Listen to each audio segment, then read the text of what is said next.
let's get into this weekend's game. And there's a ton of matchups. I mean, there's a million different ways you can go with this, Sunil. So I'll kind of leave it open to interpretation. But what are some matchups that we should be paying attention to one way or another when it gets to Sunday's game in Pittsburgh? Well, I mean, I'm going to steal the most blatant one, and the easiest one is going to be the 49ers offensive line versus the Pittsburgh Steelers defensive line, right? They have, one of the best edge rushers in TJ Watt, and he's going to be lining up against on the right side against Colton McKivitz. And we get to see from the jump, is Colton going to be an asset or is he going to be a weakness, right? And obviously the 49ers are going to be game planning for, TJ Watt primarily, but the rest of that defensive line aren't scrubs. There's definitely, talent all along that. And we also know the Pittsburgh Steelers pedigree is that defense is going to be good, on every single level. So I'm going to go with that offensive line versus the defensive line and really see, can this offensive line, kind of instill its will on a defensive line and still be able to run the ball at the level that they want to run the ball to open up that, that play action game that I know Shanahan wants to get to, and what Purdy seems to run extremely well as well. So I would say that's the one matchup right off the bat. Yeah, definitely. I'll get a little bit more granular, and we'll talk about Watt versus McKivitz, because Watt lines up over the right tackle. Like, that's where he's lines up primarily. So that's going to be not a matchup that you see here or there because they mix it in. That's a matchup that you're going to see a majority of that game is McKivitz versus Watt. And what do? Does George Kittle suffer because he's got to stay in and help block? Do they chip him? Is George Kittle even playing?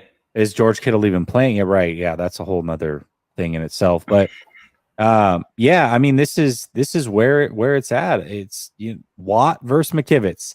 It's interesting because I think we're going to know very early on, not just the Steelers and not just big name players, but you've got the Steelers, the Cowboys, the Giants, the Browns. You've got some teams early that have very good defensive lines. We're going to know how good this offensive line is very early on. Like, all those questions that we've had this offseason, or a lot of people have had this offseason, those questions are going to be answered very, very quickly early in this season because they play some really good defensive lines.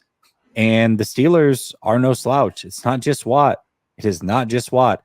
They have Highsmith on the opposite side, who is going to get all the attention from Trent Williams. I imagine that's a one-on-one matchup, but that's a double-digit sack guy himself. So it's not like they can double teaming is not going to be easy to do with offensive linemen. They're going to have to help with tight ends and fullbacks and running backs and that type of stuff. I'm just curious to see how that whole matchup plays out. We're going to know a lot about McKivitz after week 1. That is for sure. Yeah. And, on the flip side, I looked at the Steelers receiving core.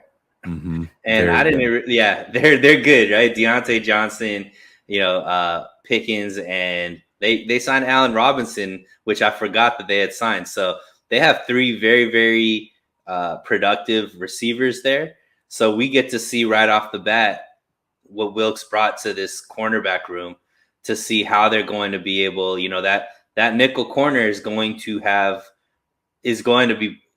need to play well because they have 3 receivers there that all could be dangerous if our secondary is slipping. So I think, like you mentioned, that the offensive line we're going to find out about the secondary as well, to see if they have the right pieces, the right type of depth, and how they could hold on. And because these receivers have the ability for that big play type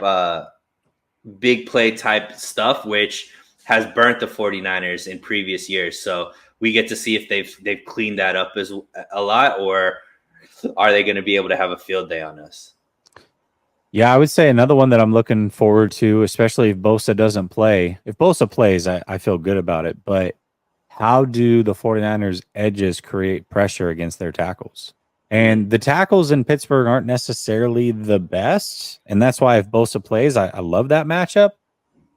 But now all of a sudden, without Bosa, you've got some unproven guys there. You've got players that are younger. You've got some veterans mixed in there, but you've got Jackson, you've got Bryant, you've got Hyder.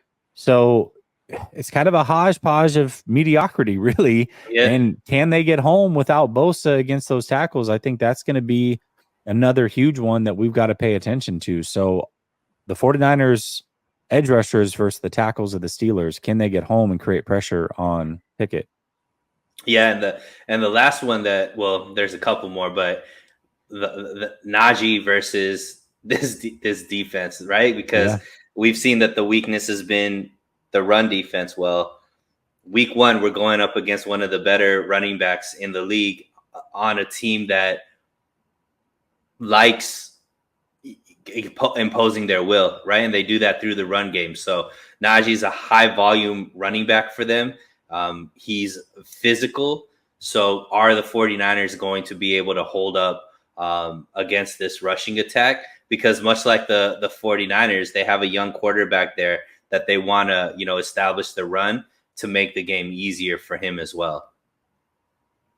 Yeah, and it's not just him. Jalen Warren's a talented back as well, and so they've got it. They've got quite a 1-2 punch coming out of Pittsburgh now. So that'll definitely be interesting. I had that down. I said their running game versus our interior D line. What does that look like? Another one that I have is Moody versus his mind. So this Yep. isn't even a matchup with the Steelers. This is just if Moody starts, and it does seem to be trending that direction. How is he mentally? The last time we saw him, he was shaky, missing kicks. Even the ones that he's made have been dicey. He didn't get to play in that final preseason game because he was injured. So now he's coming off of an injury. His young career hasn't started out that great. And for Moody, it's not going against anybody on that defense or special teams. It's him going against himself mentally. Can he overcome the shaky start to his career and that injury? That's something that I'm going to look forward to as well. Yeah, special teams overall, but where I think where I think the strength is going to be in this game is our receivers. I do think that our pass game could have a big game against the Steelers. I know not because the Steelers secondary are slouches, but I just think that because they're going to be so focused on CMC, that it's going to open up lanes for the receivers. And I just think that, Brandon Ayuk, I don't think he could be guarded one-on-one by any cornerback in the league No. with his ability to route run. Obviously, Debo has a different mentality. If Kittle's there, I think we already see how him and Brock Purdy, they seem to be on the same page. So I really look at our receiving core as going to have a big game against the Steelers. And I think they're going to need to have a big game if this ends up being a victory for the 49ers. Yeah, they need Kittle. If they don't have Kittle and Bosa, I don't know that I can pick that 49ers team.